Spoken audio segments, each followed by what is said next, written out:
At 4:39 local time, somewhere in the Caribbean Sea, the sonar display changed without warning. A thin trace appeared across the screen. Then it separated into 2, then 3. There was no shouting, no loud alarm, no dramatic announcement over the speakers. Just the soft tapping of keys, the low vibration of machinery, and a sudden shift in the room as every operator in the operations center leaned closer.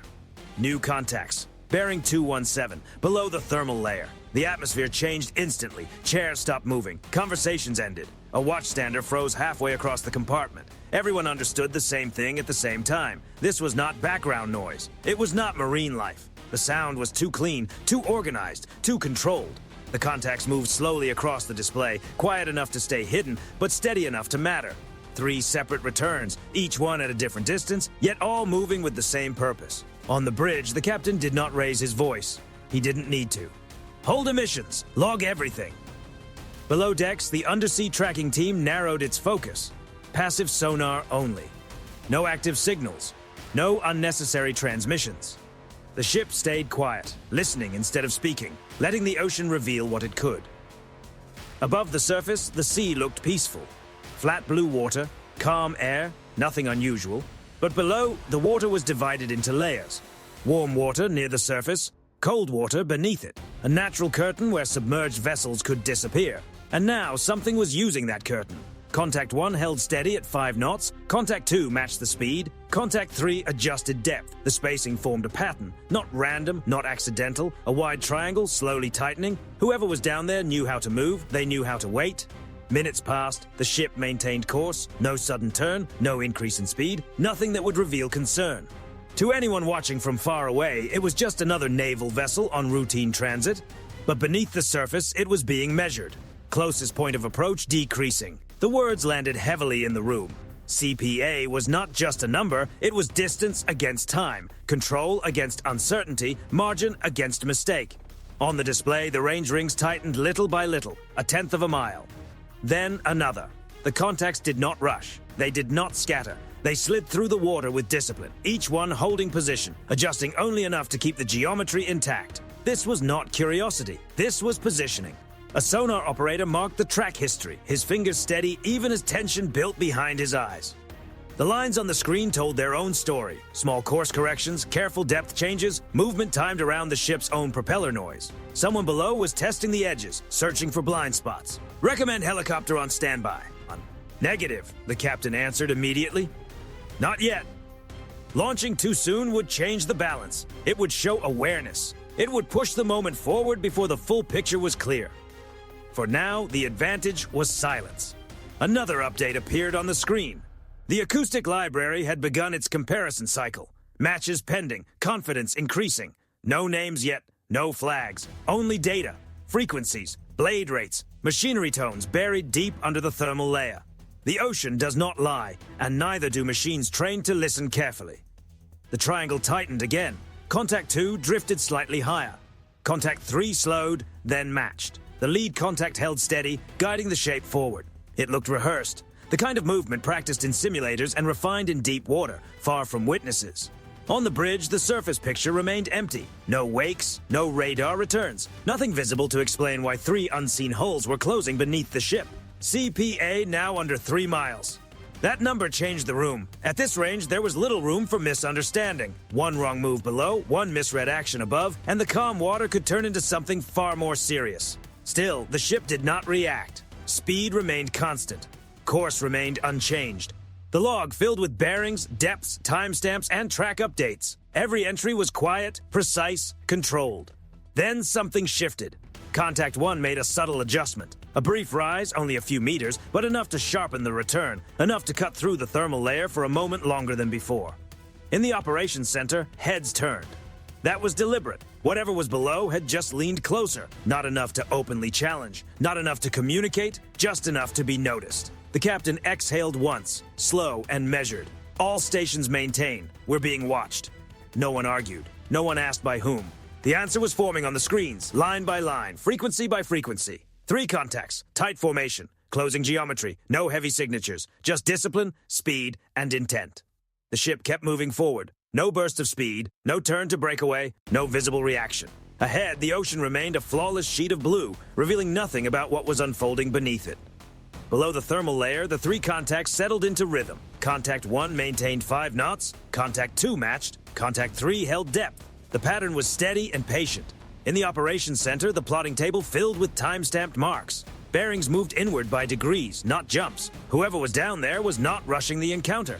They were shaping it. They were reducing distance without forcing a visible response, letting patience and physics do the work. Passive sonar remained the priority. No active pulses, no electronic signals. The ship listened, collected, remembered. A junior watchstander looked up from the display. "They're pacing us." He was right. The contacts were not following directly from behind. They were not cutting clearly across the bow. They were moving along parallel lanes, closing from oblique angles, limiting options without fully committing to any single move. It was a containment pattern designed to guide a surface vessel toward deeper water where room to maneuver shrinks and uncertainty grows. On the bridge, the officer of the deck scanned the horizon through polarized glass. Nothing. No wakes, no surface disturbance, no birds scattering, no clue. To the outside world, the ship was alone. Inside the hull, everyone knew better. CPA down to 2.7. Numbers mattered now. Every decimal carried weight. Every update felt like a decision waiting to happen. The captain studied the repeater display, eyes moving between the surface picture and the subsurface plot fed from below. "Keep her steady, don't give them anything." The triangle narrowed again. Contact 2 dipped deeper, slipping into colder water to soften its machinery noise. Contact 3 rose just enough to maintain overlap. It was subtle, almost elegant. 3 separate hulls acting like one system. The processor flagged the pattern. The watch team had already felt it. This was trained movement, not a random patrol, not coincidence. The geometry was intentional.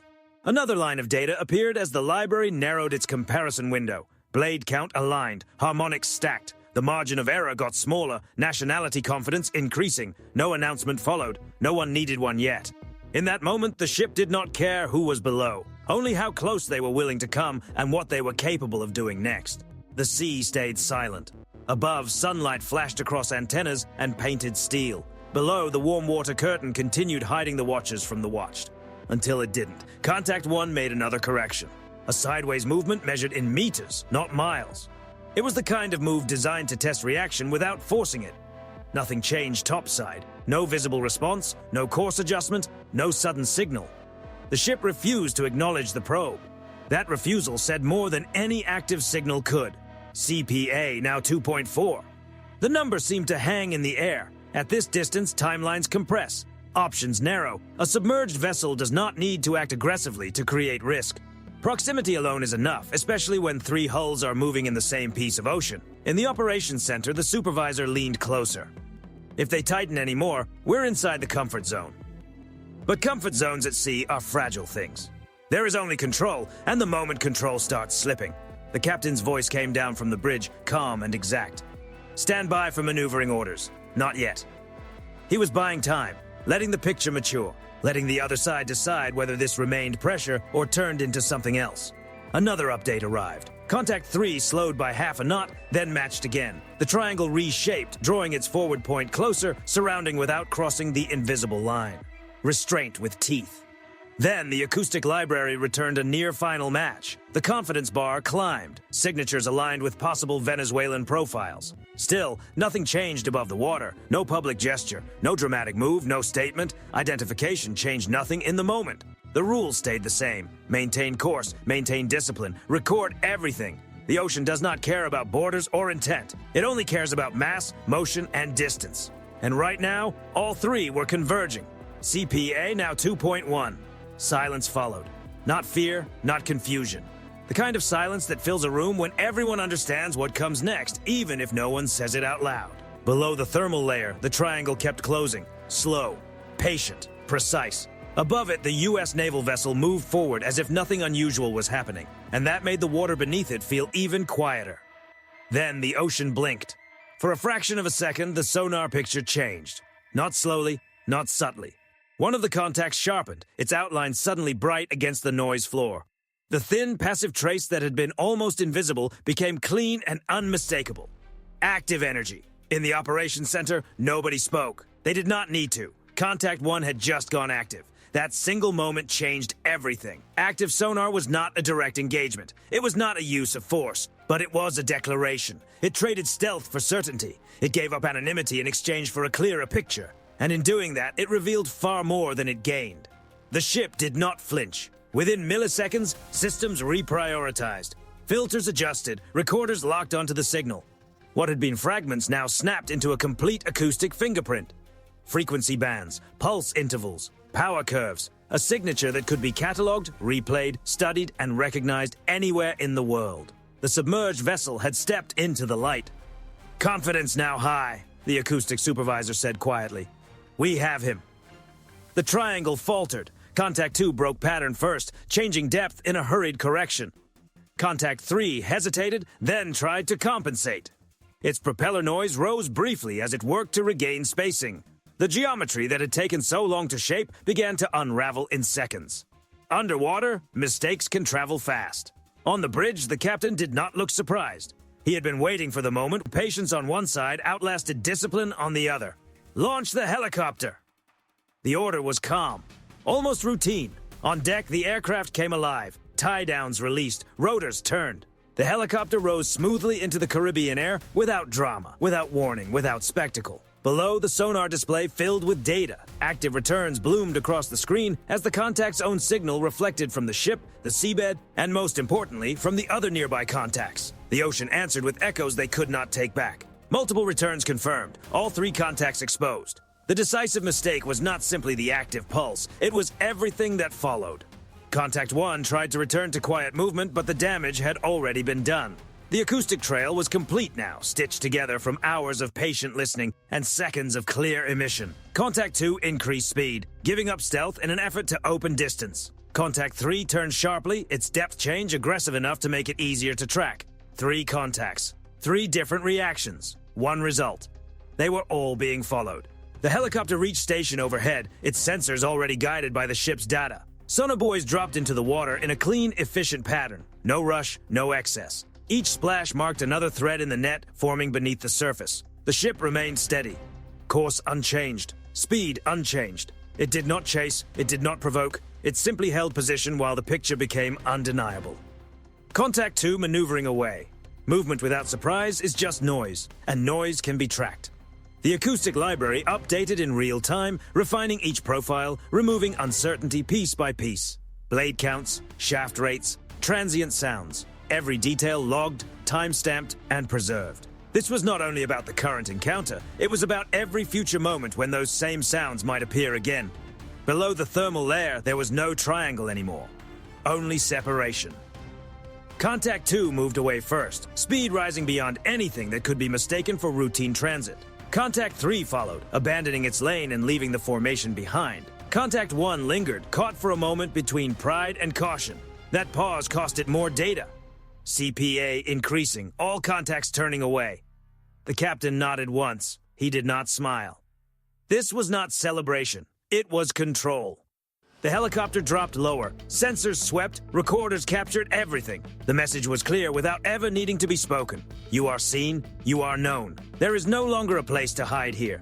Minutes passed. The water began to settle. One by one, the contacts stretched their distance, slipping back into deeper, quieter layers where the ocean could once again cover their noise. But they left something behind. Data that could not be erased. Signatures that could not be unlearned. The ship recovered the helicopter and resumed its watch as if nothing extraordinary had happened. The surface remained calm. The horizon remained empty. Below, that single impatient sound continued to echo on screens, in files, and in memory. 3 submerged vessels had arrived quietly. One moment of impatience ended the advantage. The ship never used force. No visible show of power crossed the sky. No onboard systems were brought into action. To anyone watching from above, it looked like nothing had changed at all. But beneath the surface, control had shifted completely. The helicopter held station without hurry. Its sensors swept wide arcs over the water. Sonobuoys drifted in formation, listening, relaying, tightening the picture. Every return fed back into the operations center, where the once chaotic subsurface display now looked almost orderly. 3 contacts. All tracked, all classified, all understood. Contact 2 opening distance. Contact 3 turning south-southwest. Contact 1 holding, then drifting. They were no longer shaping the encounter. They were reacting to it. On the bridge, the captain watched the data scroll by without comment. This was the posture he wanted. No pursuit, no raised tension, Just presence so complete that every movement below became a liability. The ship held course and speed, a constant in an ocean that suddenly felt much smaller to everyone beneath it. The helicopter slid lower, its shadow briefly touching the water. Cameras rolled, sensors logged. The imagery was clear enough to remove doubt, but distant enough to avoid unnecessary pressure. This was not harassment, it was documentation. Contact 1 hesitated again. For a moment, it looked as if the submerged vessel might test the boundary one more time. Maybe linger long enough to save face. Maybe collect one last piece of information. The acoustic picture tightened. Operators leaned in, ready for another change. It never came. Instead, the contact began a slow withdrawal, easing deeper and quieter, leaving behind the last trace of the formation that had brought it there. The other two were already fading, their noise weakening as distance increased. CPA increasing across the board. The words confirmed what everyone already knew. The encounter was ending. But the control remained. The helicopter did not leave immediately. It stayed just long enough to make the separation unmistakable. Long enough for there to be no confusion about why the moment ended the way it did. Then it climbed smoothly and turned back toward the ship. Mission complete. Below decks, the atmosphere shifted. Not into relief, not into celebration, into methodical focus. Data was checked, rechecked, tagged, and stored. Timestamps aligned, acoustic signatures cross-referenced, every second of sound, every pulse of energy, preserved. This was the part no one ever sees. The ship never needed to raise its voice. It never needed to display force. The result had been decided the moment patience lasted longer than impatience. On the surface, the sea stayed bright and glassy. Far away, merchant traffic continued, unaware of how close 3 unseen hulls had come to changing the day. Seabirds circled lazily. The horizon showed nothing dramatic, nothing worth a second glance. That was exactly the point. Secure undersea watch stations. Maintain watch. The captain's order was quiet, almost anticlimactic. The crew responded with the same professionalism they had shown from the beginning. Systems stepped down gradually. Displays returned to their normal rhythm, but nothing was forgotten. The signatures collected that day would travel far beyond that patch of Caribbean water. They would be studied, shared, integrated, and remembered. The next time those same sounds appeared anywhere, at any depth, they would be recognized immediately. Control without confrontation, dominance without damage. The 3 submerged vessels withdrew into the deep, still intact but exposed. They carried with them a new understanding. The ocean is not neutral ground when discipline meets error. The ship continued on its original heading. Wake unbroken, posture unchanged, no force used, no damage taken, full control maintained. Even as the last acoustic traces faded into background noise, the ship did not change course. The surface picture stayed clean and uneventful. To anyone passing miles away, it was just another gray hull moving steadily through blue water. Another routine transit, logged and forgotten. But on board, nothing felt routine. In the operations center, the watch continued as if the contacts could return at any second. Sonar operators kept their headsets on. Plots stayed active. The ocean had gone quiet. But quiet does not mean empty. It only means listening matters more. Contacts lost, not dropped, the supervisor reminded the team. The difference mattered. Lost meant gone. Dropped meant careless. This crew allowed neither. The tracks were archived with precision, each data point tied to time, depth, and bearing. The acoustic fingerprints gathered during those decisive minutes were now permanent. Clean enough to survive review, detailed enough to change future encounters. This is the aftermath that never reaches headlines. No victory speech, no public declaration, no dramatic report waiting to be released. The ship's log received a clinical entry, stripped of emotion and heavy with fact. 3 submerged contacts approached, 1 active emission detected. All contacts withdrew, that was all. And yet, what happened beneath the thermal layer would echo far beyond that day. 3 vessels entered with an advantage: stealth, patience, geometry. They left without it. The ocean had not protected them. Discipline on one side met impatience on the other. Discipline won. On the bridge, the captain reviewed the final plots one last time. He did not linger. There was nothing left to decide. The rules had been followed. The outcome was clear. Resume standard operations. The order passed without ceremony. The helicopter was secured. Sonobuoy channels closed. The ship returned fully to its baseline posture. Sensors alert. Systems ready. Focus no longer fixed on a single point beneath the hull. The Caribbean sun climbed higher. Light danced across the water. Somewhere below, the 3 submerged vessels moved on, deeper now, quieter now, carrying the memory of being seen when they believed they were invisible.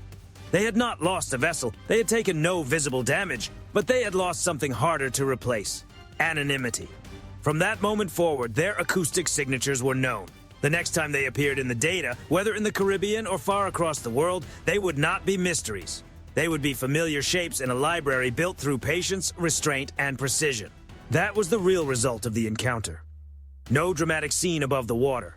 No sudden flash across the horizon, just information gathered at exactly the right moment. This is how control works in the modern undersea world. Not through force alone, but through restraint sharp enough to make the other side reveal itself. By staying silent long enough, the ship allowed the first sound to tell the whole story. The vessel continued its transit, a narrow white wake stretching behind it. The ocean closed over the place where three contacts had once converged, leaving no mark on the surface. Only one question remained, unspoken but impossible to ignore. If that single signal had come a little earlier, or if patience had been replaced by panic, would the outcome have stayed the same? Out here, beneath calm water and a quiet sky, the distance between pressure and disaster can be measured in seconds. Today, that distance held.